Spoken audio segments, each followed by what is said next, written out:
Vale, bueno, ahí tenemos a Marco. Bueno, seguiremos luego hablando. Bueno, estaba Marco hablando, no sé si estás siguiendo la actualidad del tema de los contratos a dedo, los comisionistas, Luis Medina. Y los Sí, miércoles lo hacemos sí, sí. internacional y hemos metido esta noticia porque parece que ni el dinero ni Luis Medina están en España, sí, está todo fuera. Entonces lo hemos metido en la sección internacional. Pero nada, te quería dar las gracias por estar por aquí porque, como sabes, aquí nos llegan muchas noticias de Perú. La vez que te invitamos, creo que bueno, hicimos como todo un repaso de la situación. Creo que era de extrema gravedad todo lo que pasó con Repsol.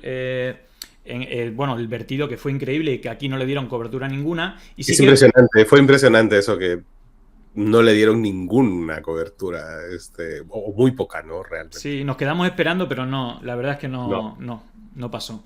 Espero que las cosas vayan mejorando. Me imagino que se habrán hecho, me imagino que se habrá arreglado un poco la situación caótica Sí, que pero es el derrame, o sea, digamos, es un derrame de, ya olvidé cuántas canchas de fútbol, pero es una cosa serán gigantesca. 20.000, una cosa así. Sí, exactamente. Y bueno, Repsol está haciendo, justo ahora el organismo, la oficina ambiental, le ha dicho a Repsol que una de sus técnicas, que consiste en mezclar arena con no me acuerdo qué cosa, Pero los pelos está, no, porque lo de no la... con pelo, ya lo de los pelos Fue ya tomarle el pasó. pelo, ¿no? Literalmente le tomaron el pelo a los peruanos, ¿no? Repsol, todo indica que fue publicidad pagada por Efectivamente, Repsol. efectivamente, ¿no? Y mucha gente, para distraer a la gente, ¿no? Y Claro. mucha gente donó cabello y no tenía ningún sentido eso, ¿no? Y ahora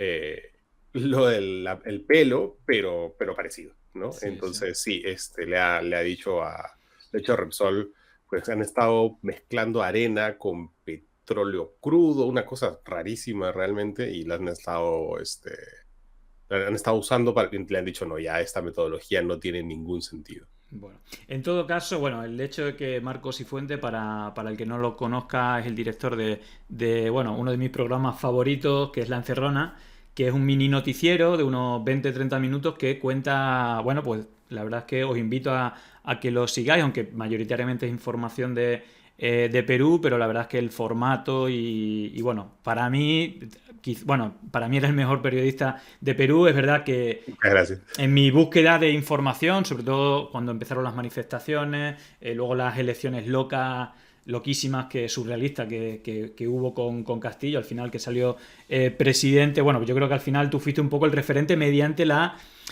bueno, pues un poco la basura mediática que hubo en esos días en Perú, donde le daban, ¿no?, riendas sueltas a todas las fake news. Digamos que eso no le va a sonar raro a la gente que nos ve, porque aquí en España pues se pueden hacer una idea, pero la verdad es que fue bastante loca. Y el hecho de invitarte hoy es que están sucediendo cosas muy graves. Sí, estamos hablando de muertos, ¿no? De personas que han muerto manifestados. Y aquí sí que es verdad que han cubierto en cierta manera, pero de manera muy puntual. Entonces me parecía muy interesante invitarte, bueno, aprovechar y casi hacer un contexto desde que Castillo es presidente, porque creo que más o menos ya hemos hablado que ha sido un gobierno principalmente inestable, es decir, bastante caótico. Es decir, la política en Perú, y aparte es una cosa histórica, es algo para volverse loco, ¿no?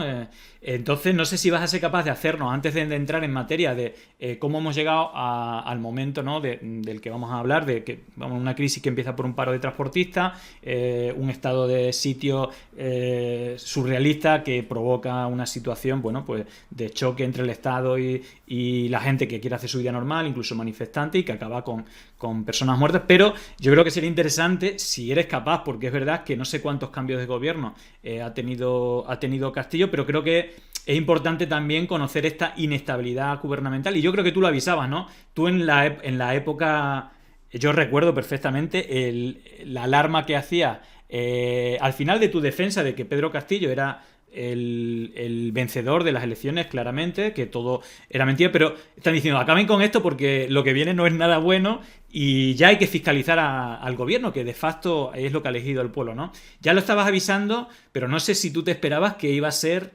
tan surrealista, tan loco, tan inestable como pasó. No. Bueno, te pido que me hagas un pequeño contexto desde que Pedro Castillo es elegido presidente democráticamente, así fue, como tú también lo defendiste, pero que ha sido muy inestable. Y si eres capaz de hacer un resumen de qué ha pasado con el gobierno de Castillo hasta el momento del paro de transportistas, bueno, pues sería de bastante ayuda, porque aquí, desde luego, la información ha sido muy poquita la que se ha Mira, dado. yo solo con decirte que desde que entró Pedro Castillo el 28 de julio del año pasado, ya estamos en el cuarto gabinete. Yo creo que le puede dar una señal a la gente de lo grave de la situación, ¿no? Cuando Y hablamos de efectivamente, gabinete, estamos hablando de todos los ministros ¿no? del gabinete ministerial, la gente que sí. acompaña a Castillo en el gobierno. Hicimos una estadística hace, bueno, en el último cambio que fue hace muy poco, hace un mes, y resultó que Castillo cambiaba, por lo menos cambiaba de un ministro en promedio cada semana, ¿no? Entonces, claro, eso no sostiene nada, no sostiene ningún gobierno. Él tiene una alianza muy frágil con un partido, pues que podríamos definir como rojipardo, ¿no? De una izquierda bien conservadora, sobre todo de una ciudad de los Andes, muy particular, no de Lima, eh, y unos sectores pues de una izquierda tecnocrática a la que ha ido expectorando, y otras organizaciones de izquierda que están ahí, o otras organizaciones que ya ni siquiera son de izquierda, pero que están ahí dándole vueltas, y que él como que aglutina para tratar de tener votos para que no lo vaquen, porque esa es la otra situación. Tienes al frente pues un Congreso eh, que por lo menos está presidido por la derecha más extrema, y que lo quiere vacar, ¿no? Entonces él, ante ese escenario, pues ha preferido aliarse con lo que sea, Con ¿no? En cualquiera. el Perú, claro, el Congreso, el Congreso ahora mismo son, me parece, unos ocho partidos, más o menos, 8 bancadas, y todas más o menos importantes. No es que son como en España, pues, no Claro. sé, 4 bloques más o menos grandes, y el resto no, son 8 bloques más o menos todos del mismo tamaño, unos más grandes que Incluso otros. que dentro de los propios bloques también hay Divisiones, divisiones, claro, ¿no? claro, claro. Es bien difícil pensar en el Perú en términos ideológicos, ¿no? Cada bancada tiene muchas particularidades que pueden ser regionales, o simplemente hay millonarios que tienen un partido. Hay uno que se llama Acuña, que es un millonario dueño de una universidad, y él tiene un partido, y ya está. No hay ahí mucha ideología ni nada, Claro. ¿no? Acuña es uno que se le acusó de haber plagiado una tesis de maestría aquí en la Complutense, y para defenderse aquí en España, pues contrató al abogado de Messi, ¿no? Para que veas el nivel de Sí, sí. cuánta plata tiene este señor, ¿no? Entonces, ese es como el escenario general. Y el Castillo pues ha intentado sobrevivir mucho tiempo, y en esa supervivencia él está más concentrado en eso, en sobrevivir, que gobernar, con lo cual la crisis de la guerra lo ha golpeado muy duro, ¿no? Como en todos lados, como aquí, como en todo el mundo, pues los alimentos han subido de precio, y viniendo ya de una situación económica bien frágil por culpa de la pandemia, pues ya eso ha llevado a que mucha gente proteste. En particular, ha habido dos gremios, ¿no? Que son los agricultores y los transportistas, que te sonará a ti lo de los transportistas, ¿no? Claro. Eh, Porque es bien interesante cómo, así como aquí en España, los transportistas tienen vínculos con cierta extrema derecha. De hecho, el año pasado, que ya iba a haber una primera huelga, se filtró un chat de unos empresarios muy poderosos que le dicen la cofradía del pisco, porque pues entre ellos son productores de un pisco muy fino, de piscos muy finos. Y entonces uno de ellos estaba pidiendo dinero para financiar un paro de transportistas el año pasado, ¿no? Luego salió un video de una congresista fujimorista en un evento de estos, también alentándolos. Pero no solamente ellos, sino también un sector de agricultores, o al menos un grupo de estos agricultores, no todos, pero un grupito. Uno de los dirigentes, que es muy joven, pues resulta ahora que en las mismas épocas del año pasado estuvo visitando a un congresista fujimorista, tiene fotos con otros personajes de la derecha más rancia. Entonces, ciertamente yo creo que sí ha habido, digamos que hay varias protestas y varios reclamos que son legítimos, Claro. pero está la sospecha de muchos que pues haya habido aunque sea una mano. Tampoco es que haya, digamos que la derecha haya necesitado demasiado Claro. empujar esta situación porque, insisto, que el gobierno Castillo es suficientemente torpe como para haber manejado muy mal este tema y haber empujado estas protestas que empezaron ya hace un par de semanas, ¿no? Sí, de todas maneras, también por meter algún dato más, digamos, el propio Castillo un poco estaba haciendo la referencia que es una izquierda un poco especial y sí que es verdad que a él lo que siempre, ¿no? También es verdad que desde la derecha se le quería vincular mucho a Cuba, Venezuela, Nicaragua, que es un poco lo típico. Él se quería vincular más a, bueno, a Evo Morales, al correo, y quizás tiene cierto sentido, sobre todo con Evo Morales, en la cuestión de la población del interior que le apoya, bueno, y todo esto incluso de dos o tres elementos que yo creo que más o menos son claros que de una manera o de otra es, digamos, la soberanía económica, industrial del país, la protección también de la cultura, del indigenismo. Bueno, ahí lo podemos encuadrar, pero claro, cuando empieza a hablar de feminismo o de colectivo LGTB, bueno, pues no hay diferencia ninguna con el discurso de la ultraderecha, ¿no? No, ninguna. Y además es impresionante porque la cantidad de funcionarios, de altos funcionarios públicos y de incluso ministros que tienen denuncias de violencia de género es alarmante, o sea, es realmente impresionante. El mismo primer ministro, el primer ministro que tuvimos, eh, era un señor que Que ponía una... tenía denuncias de violencia. Él no tenía denuncias, pero tú entrabas a su Facebook y tenías una serie de publicaciones de humor. No, pero que nos estamos equivocando. Sí. Uno es que ha habido dos casos. Uno, Exactamente, claro, tú te estás refiriendo al primero, yo ya te estoy diciendo en el el segundo que tercero. sí. Ah, bueno, pero sí que tenía Había denuncia. uno que efectivamente tenía denuncias, sí. Y de hecho se renunció porque la presión mediática fue No, eso importante. sí, porque ya era demasiado, ¿no? Ya era, duró una semana, ¿no? Y efectivamente, pues tenía unas denuncias. Entonces, por poner dos casos de múltiples, ¿no? Entonces, no es, pues, un gobierno progre, por llamarlo de Claro. alguna manera, ¿no? Bajo De ninguna... hecho, incluso no solamente el propio Castillo, sino los aliados, porque en principio el bloque era, bueno, digamos Perú Libre, ¿no? Que también habría que analizarlo, las relaciones, vínculos con delincuencia, etcétera, que pueda tener, pero bueno, marcadamente de izquierda, si se quiere llamar así. Y luego creo que el gran cambio fue que el principal aliado, y yo también pensaba que no iba a acabar bien eso, era con el bloque de Verónica Mendoza, que se puede decir que es más, bueno, un progresismo, creo que allí le llaman izquierda caviar o algo así, ¿no? Bueno, como niños bien, haciendo políticas de izquierda. Bueno, en realidad hay bastante crítica, pero en todo caso le daba un poco de sustentabilidad, un poco, pues eso, derechos hacia las mujeres o hacia colectivos LGTB, y ahí yo creo que ha habido bastante roce, y lo que ha hecho Castillo es cambiar a ese bloque para traer a gente de otras bancadas de espacios de la derecha o de la ultraderecha, ¿no? Viendo un poco el equilibrio. Digo como... Es muy simple este titular porque...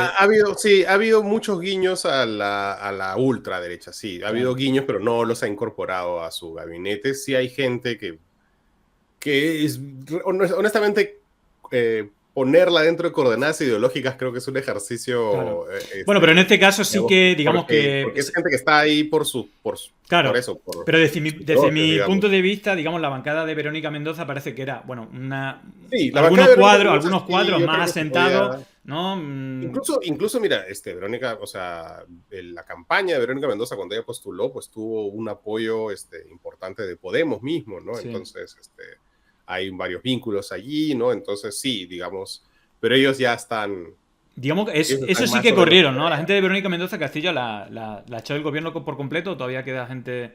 Queda gente, no se terminan de definir, ¿no? Y eso Ya. es, critican, pero por ahí de pronto aparece que la que era la presidenta del partido, que ya no es Verónica Mendoza, Claro. resulta que está de asesora Ya. del actual primer ministro, entonces tuvo que renunciar al partido porque prefirió Ya. ser asesora a quedarse en Es el partido. decir, que Entonces, más o menos está todo fragmentado y cada uno hace lo que puede. Bueno, de todas maneras, llegamos a. No sé si hace más o menos. Lo primero, un poco has hecho referencia, ¿no? De los vínculos con la ultraderecha. Sí que vimos, sobre todo en la campaña, las visitas, ¿no? Incluso de Vox o de la ultraderecha allí. Y sí, cómo yo clarísimo. creo que copiaban guiones y tal, hasta el punto que había, para mí, la escena más surrealista es en aquella que da un discurso Keiko Fujimori.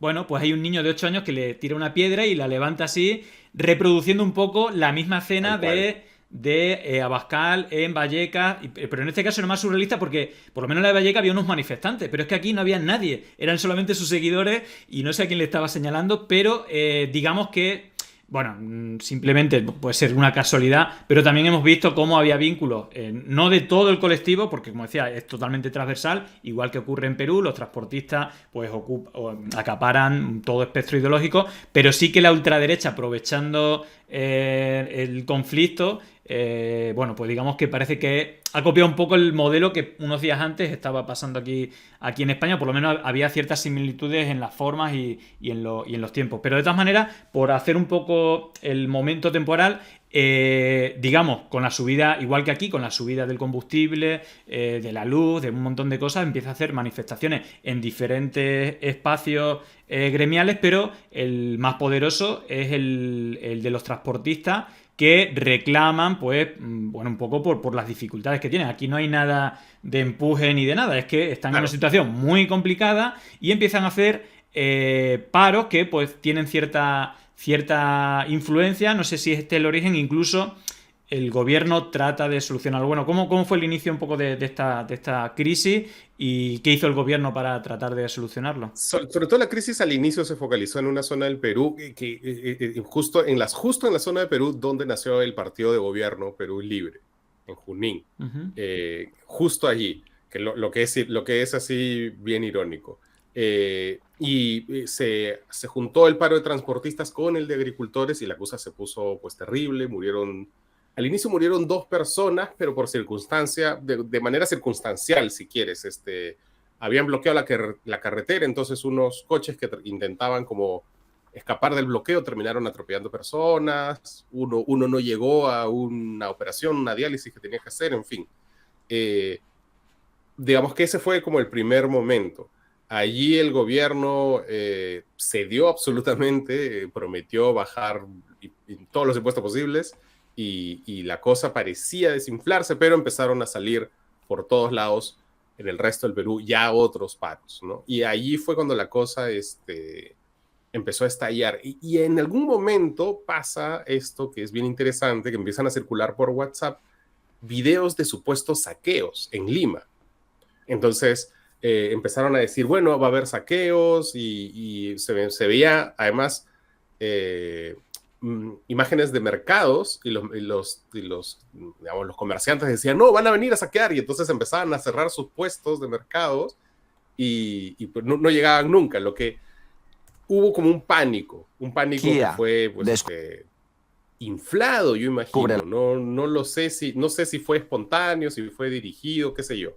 La cosa es que hubo este pánico en Lima y la reacción de Castillo fue totalmente insólita, que fue decretar una especie de estado de sitio, ¿no? Lo llamó toque de queda, pero en realidad era básicamente nadie sale de la casa durante 24 horas. Una cosa insólita que pues ni en los peores momentos del régimen de Fujimori ocurrieron, De todas ni en los maneras, peores... Marcos, digo, para ver esto con detalle, digo, por no saltarnos un paso, hay una cosa interesante, es decir, tú comentabas que el gobierno, digamos, después del paro, trató de poner algunas medidas que yo creo que de facto no se cumplieron. Incluso hay alguna escena bastante graciosa de miembros del gobierno que se iban con los manifestantes y dicen, hemos bajado la gasolina. No, vengan, iban a la gasolina y no habían bajado nada. Entonces eran situaciones súper surrealistas, pero bueno, digamos que sí que el gobierno hizo algunas medidas, parece que solventó por lo menos los manifestantes que eran transportistas, pero digo, antes de saltar a la locura surrealista del estado de sitio, precisamente digamos, uno de los elementos que parece que aprovechó la ultraderecha en este caso es que, bueno, pues ya quisieron seguir forzando. Había un audio que creo que te lo comenté de Marta Moyano, Sí, que habla un poco, lo voy a compartir simplemente para que yo creo que la gente puede hacer una traslación un poco bueno, a cosas que le pueden quiero sonar de aclarar, España. antes de que lo Sí. pongas, quiero decir que es justo la congresista fujimorista que mencioné que el año pasado digamos, apareció en una reunión con transportistas junto diciéndoles que pues tenían que ir al extremo con el paro y todo. Sí, Entonces, incluso buscando financiación para ayudarles y todo esto. exactamente. Bueno, lo voy a poner porque es muy interesante y a mí me llamó mucho la atención un poco lo que hay, porque es verdad que las reivindicaciones son justas, es decir, muchas de las cosas que hemos visto aquí, pero que aprovechan una parte política para empujar y cuando hay oportunidad, pues aprovecharla. Lo pongo y volvemos bueno, con la continuidad de la parte surrealista del gobierno, que me parece lo más llamativo de todo. La estrategia que tenemos, claro que la tenemos. La estrategia no se cuenta, no se dice. Y por supuesto que está dando resultados y por supuesto que estamos avanzando. Todos desde nuestra propia trinchera. Nosotros desde el Congreso, ustedes en la calle, los juristas en las zonas del Poder Judicial y Acusación Constitucional, los periodistas desde su espacio. Hay una cosa súper interesante que dice ustedes desde su sitio, los juristas desde los juicios, los periodistas desde... ¿Sabes? Como... Y esto tremendamente cuando lo escuché digo, joder, sí, yo creo que esto es lo mismo que pasa aquí. Sigan ahí, que ya saldrán los periodistas y los jueces y muchas veces vemos como este tipo de cosas que no tienen chicha, pero están como montadas artificialmente y que, como decías tú, las reivindicaciones son justas, es totalmente transversal, pero siempre hay algún enganche con algún sector de los transportistas en este caso, en este caso la ultraderecha, que aparte lo articula con otros espacios del periodismo, con otros espacios de la jurisprudencia, que no es toda, pero siempre tiene algún peón en algunos sitios y son capaces de orquestar estas campañas muchas veces que son multidisciplinares, por decirlo de alguna manera, y yo creo que en Perú también se dan estas situaciones, ¿no? Y es bien interesante que ella hable de una estrategia desconocida, ¿no? Que es algo que también de otro partido de ultraderecha, uno que ha sido Marino, que históricamente en el Perú está muy vinculado a la ultraderecha, un ex almirante que se llama Montoya, que de hecho fue el último en proponer la vacancia, en impulsar una moción de vacancia contra Pedro Castillo. Él, justo cuando pasó lo del estado de sitio en Lima, él salió a defenderlo, curiosamente. Él salió a defender ese estado de sitio, a decir que a él también le habían llegado las informaciones de estos saqueos. Y cuando sus votantes, cuando sus electores salieron a decirle, oye, pero ¿por qué estás apoyando algo que está haciendo este régimen comunista? Él publicó una excusa hablando de lo mismo, diciendo que la estrategia no se cuenta. Claro. Es lo mismo, hay un discurso que no sé si es fanfarroneo o si es real, pero hay un discurso de estamos haciendo algo que ustedes mortales todavía no pueden ver, ¿no? Sí, No sí. sé si es fanfarroneo o si realmente tienen un plan que implica, pues esto, generar ciertos desórdenes, no lo sé, ¿no? Pero es interesante que ambos, que son de partidos distintos, pero de la misma tendencia, Sí. pues se refieran a lo mismo. Bueno, en todo caso, digamos que el gobierno ha hecho medidas que de una manera sofocaron, pero creo yo que en parte desde la ultraderecha también se siguieron empujando, incluso se amplificó, se hizo más grande algo que a lo mejor no era tan grande, pero sobre todo lo que creo que es surrealista y que tú lo explicaste perfectamente en un programa especial en La Encerrona son las inexplicables y surrealistas decisiones del gobierno para aplacar estas manifestaciones, bueno, pequeños conflictos que eran en sitios diferentes a Lima. Bueno, si quieres cuéntanoslo tú porque es bastante increíble. Sí, sí, pues, verdad, creo que lo más delirante fue declarar un estado de sitio, ¿no? Eso ha sido como, Y la hora a la que lo publica, porque fue bueno, bien tarde. sí, tienes razón, vamos a ponerlo en contexto. Claro, Estamos hablando de un 4 de abril a eso de las, no sé, 11 de la noche. Que la gente... los horarios en Perú son un poco diferentes a los de España, intuyo. La hora a la que se levantan creo que es bastante más... Bueno, a ver, es más complicado que simplificarlo en una frase, pero a las 11 de la noche hay mucha gente durmiendo en Perú, ¿no? Sí, la gente, digamos que el promedio de peruano trabajador se despierta mucho más temprano, se acuesta mucho más temprano. A las 11 de la noche difícilmente ya no están viendo televisión. A esa hora la gente, no es como en España, que a Claro, las 11 de la noche es a más eso o me menos el prime time, a eso me refiero. efectivamente. Y claro, mucha gente al día siguiente se despertó y probablemente pusieron música, pusieron cualquier cosa, no pusieron noticias, trataron de salir a trabajar y se encontraron con que pues, la ciudad no estaba operativa, ¿no? Eso es por un lado. Luego hay otra cosa que es una falta de perspectiva histórica que me parece imperdonable para alguien que dice ser de izquierda, que es que el 5 de abril es el aniversario del golpe de Alberto Fujimori. Es una fecha muy importante en el Perú, pero realmente importante. Es un punto de quiebre. Es el último golpe de Estado real que ha habido en el Perú, el 5 de abril. Y de hecho, este 5 de abril se cumplían 30 años de ese golpe. Justo en medio además de nuevos dramas alrededor de si indultaban a Fujimori o no, si salía de la cárcel o no. Entonces, decretar un estado de sitio que efectivamente ni siquiera en la época de Fujimori se decretó, pues la verdad es que fue bien fuerte, ¿no? Claro, recordó, ¿no? Parecía como un nuevo golpe, bueno, no golpe, pero el discurso... parecía un viraje autoritario grave en una fecha, pues... Claro, digamos, por recapitular, el 4, el día antes precisamente de los 30 años del golpe de Fujimori, hace un estado de sitio que básicamente es que nadie puede salir a la calle ni para trabajar, ni para salir a comprar, ni para nada, y de esto no se entera nadie. Entonces, al día siguiente, mucha gente va a trabajar y no sé qué es lo que se encontró. Y me imagino que también, no solamente la gente fue a comprar, a trabajar sin enterarse, por lo menos, sino que también habría manifestaciones para decir, pero ¿esto qué es, no? Y ahí Claro. vuelve a tensionarse otra vez la población con el gobierno, ¿no? Lo alucinante es que luego se filtraron, porque en este gobierno todo se filtra, se filtraron chats desde cierto grupo de la presidencia, la gente de comunicaciones de la presidencia sobre todo, diciéndole a militares y policías, bueno, ustedes tienen que ir a los mercados. Al final eso no sucedió porque salió tanta gente a la calle, entre los que no sabían y pensaban que tenían que ir a trabajar, y la gente que se organizó para en la tarde salir a protestar, que era materialmente imposible contener una ciudad de 10 millones de personas. O sea, absolutamente imposible.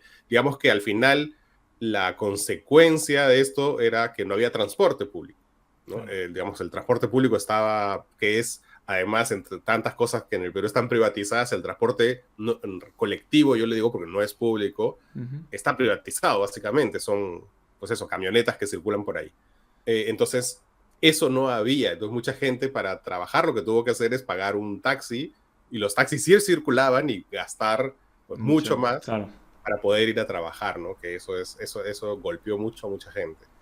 Y en la tarde, pues la gente, mucha gente salió al centro de Lima a manifestarse, incluso a tratar de llegar al Congreso donde estaba Pedro Castillo, porque Pedro Castillo fue al Congreso a tratar de explicar esta situación. Claro.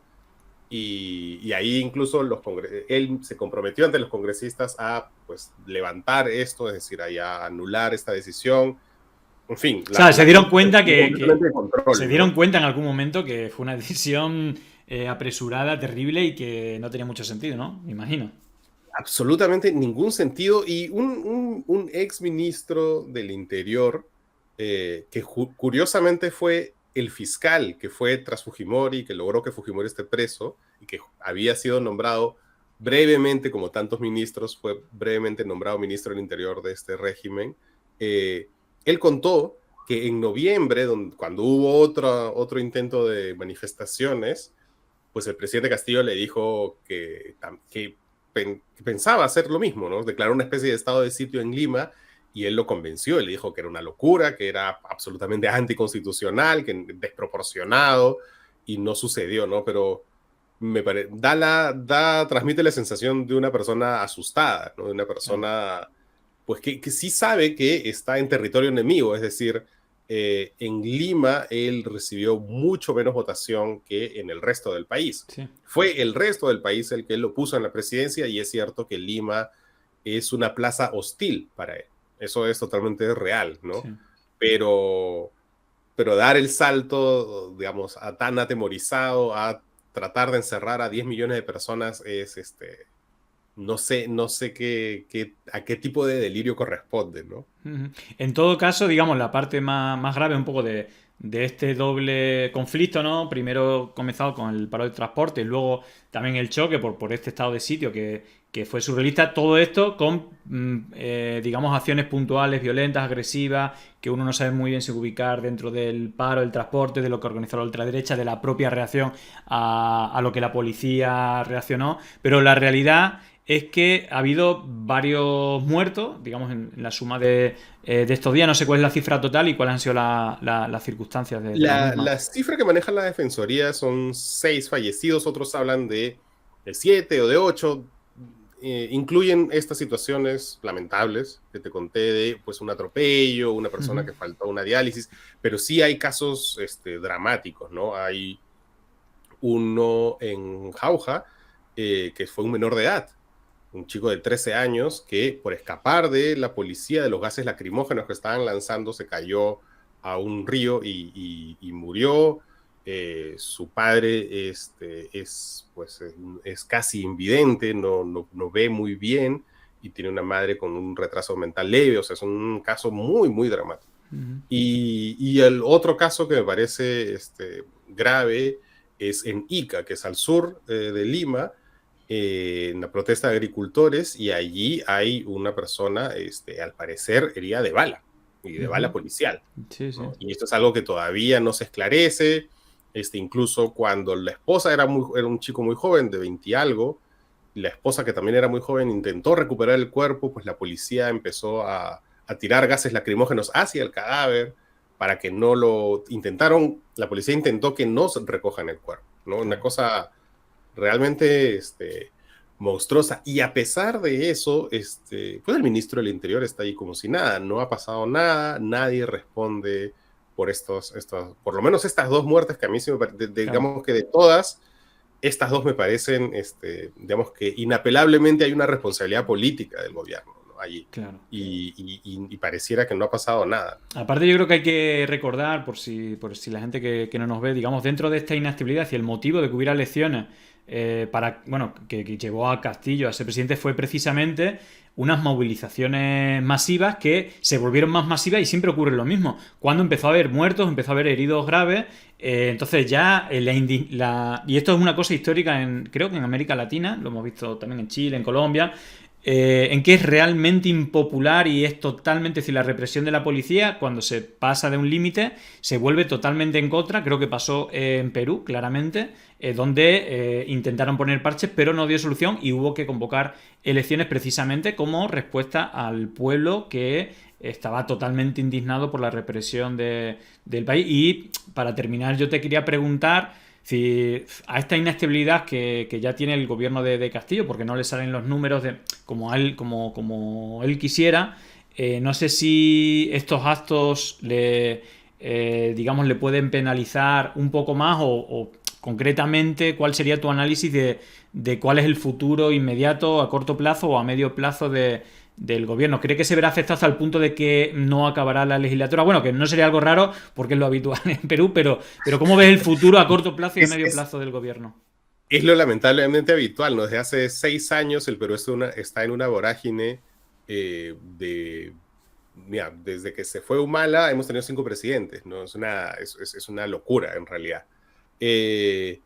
Estamos en una vorágine lamentablemente en el que yo creo que las reglas, yo tengo 20 años haciendo periodismo, y las reglas de los primeros 15 años, que era de un país estable, con sucesiones normales, armónicas, peleas como en todos lados, dramas como en toda Latinoamérica, pero normal, esas reglas de los primeros 15 años han saltado por los aires, ¿no? Yo cada vez que intento predecir lo que va a suceder, fracaso estrepitosamente porque eso, digamos, el mundo se ha puesto al revés, y es bien difícil. Digamos, la misma presidencia de Castillo es una demostración de eso.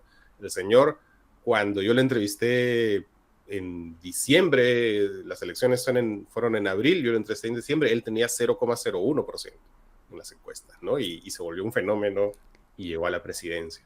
Entonces, es bien difícil predecir ahora mismo qué va a suceder, sobre todo porque fíjate, después de estas protestas masivas que hubo el 5 de abril, pues como que se ha desinflado el ánimo ciudadano, no se organizó nada alrededor de eso, no ha surgido nada alrededor de eso. En la prensa, muchos opinólogos, esta gente que sale y opina, columnistas, politólogos, sociólogos, pues proponen alternativas, ponen salidas sobre la mesa, que todas básicamente implican elecciones generales, o sea, volver a empezar con matices de reforma política, en fin. Pero nadie se atreve a dar el primer paso real, ¿no? Digamos, o sea, hay propuestas ahí, hay mucha gente que habla o que opina, que piensa, pero el primer paso real nadie lo da. El Congreso intentó vacar a Castillo, no tiene los votos, el gobierno es muy débil como para tratar de disolver el Congreso. Entonces, mira, la aceptación del Congreso es incluso menor que la de Castillo. Castillo está en 19% de popularidad, el Congreso está en 15%. Entonces, aquí hay un ánimo, pero un ánimo agotado de que se vayan todos, un ánimo cansado, un ánimo, pues eso, desinflado. La gente quisiera que se vayan todos, pero ya no está dispuesta a moverse porque se vayan, ¿no? Salvo ese día que hubo digamos, un atentado muy concreto contra sus libertades, eso, digamos, prohibirle a la gente de no salir de su casa. Salvo eso, esa chispa, pues ahí quedó, ¿no? Entonces es bien difícil, ¿no? Si yo tuviera que apostar, no apostaría, honestamente. Claro. Lo que sí está claro es que también hay un agente que lo conocimos muy bien desde las elecciones, bueno, históricamente me imagino en Perú, pero yo lo conocí, que es un espacio político muy antidemocrático que tiene sus raíces fujimoristas, pero retroalimentadas, ¿no? Yo creo que con este apoyo internacional que ha tenido de ver nuevas fórmulas de cómo alterar los relatos ¿no? Y que está además con cero escrúpulos, que creo que va a intentar de todos los modos echar a Castillo o meterse dentro del gobierno de Castillo, y digamos que ese es otro de los agentes importantes de Perú, ¿no? Un espacio político que yo es que ni siquiera diría derecha, creo que es antidemocrática la palabra más justa, porque no respetaba ninguna de las normas de la democracia y con mucha falta de escrúpulo incluso de la realidad. Se pueden inventar cualquier relato si para ello les consigue los intereses. No sé si te quería preguntar, para cerrar también esto, si sigue estando fuerte o tiene una base importante, porque claro, desde fuera se ve como ridículo, ¿no? Las cosas que hicieran son ridículas, pero no sé si sigue teniendo fuerza ese espacio que vimos agitador durante las elecciones pidiendo fraude, incluso visitando los Estados Unidos como algo así como para que diera un golpe de Estado en el país. Bueno, cosas extrañísimas, noticias falsas, amenazas de golpes de Estado. ¿Cómo está en este momento ese espacio de la ultraderecha? ¿Cuál es su latir en estos momentos? Completamente en el piso, ¿no? De hecho, y esto es lo irónico de cómo cada sector se mete un autogol, ¿no? O sea, cada vez que digamos que el presidente Castillo está mal, viene el otro lado y mete un autogol. Y nos recuerda que es mucho peor que Castillo. Y pasó lo mismo, porque el sector, pues, acá les decimos fraudista, ¿no? Porque se creen en su locura del fraude.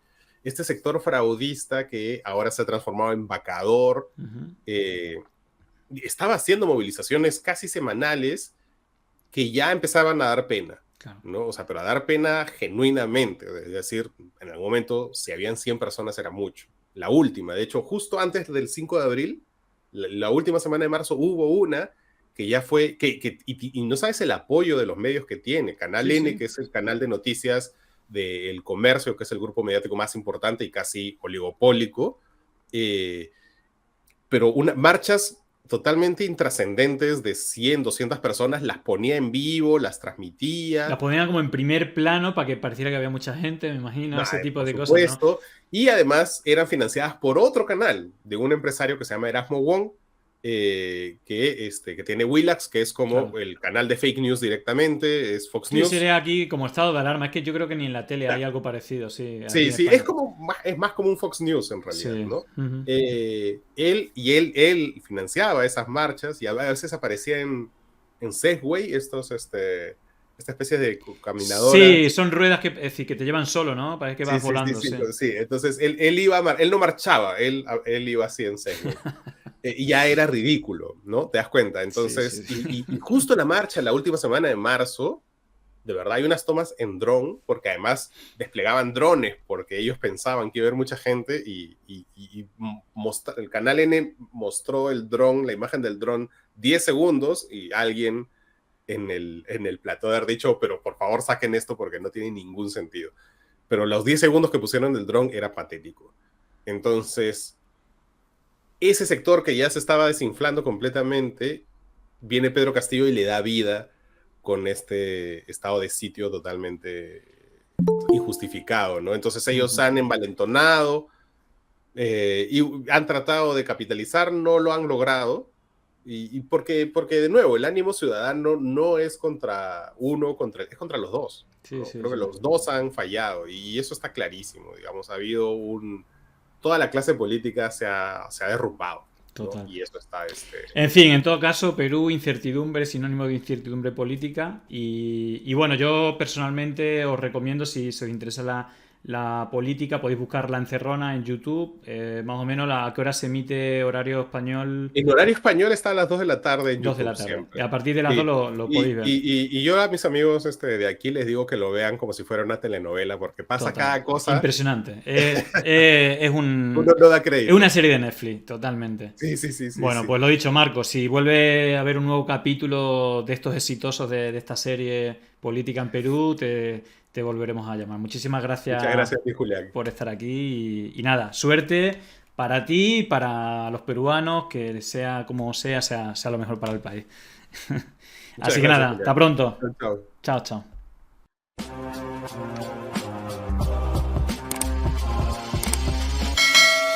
Muchísimas gracias. Gracias por la suscripción. Muchísimas gracias.